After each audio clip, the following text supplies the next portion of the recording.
അല്ലെങ്കിലും സൂഫികളായ മഹാന്മാരുമായി ബന്ധപ്പെട്ട് പല അപകടകരമായ രീതിയും സമൂഹത്തിൽ ചർച്ച ചെയ്യാൻ കാരണക്കാരാകുന്നത് പലപ്പോഴും അവരെ മഹബത്ത് ചെയ്യുന്നവരെന്ന് പറയുന്നവരുടെ അപക്വത കൊണ്ടാണ്. ശരീഅത്തിനെ ബഹുമാനിക്കാത്ത, പരിശുദ്ധ ദീനിന്റെ നിയമങ്ങളെ വകവെക്കാത്ത ഒരു രീതി അത് പരിശുദ്ധ ഇസ്ലാമിനില്ല.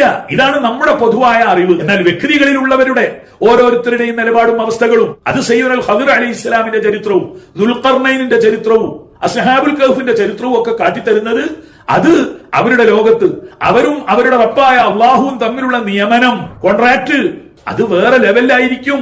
യൂണിഫോം ഉള്ളവരും ഇല്ലാത്തവരും ഒക്കെ ഉണ്ടാവും ആ കൂട്ടത്തില്. അത് നമ്മൾ ചർച്ച ചെയ്യാൻ പോയി നമ്മുടെ ഈമാനിനെ നിസ്കാരമില്ല, നോമ്പില്ല, താടിയില്ല, തലയെക്കെട്ടില്ല എന്ന് യാതൊരു നാണവും ഇല്ലാതെ പുലമ്പി നടക്കുകയാണ്. നിന്റെ കയ്യിലാണോ അള്ളാഹുവിന്റെ താക്കോൽ? അള്ളാഹു അവൻ ഉദ്ദേശിക്കുന്നവർക്ക് യുദ്ഖിലു മൻ യശാഉ ഫീ റഹ്മതിഹി വല്ലാഹു യഅലമു ഹൈസു യജഅലു റിസാലതഹു.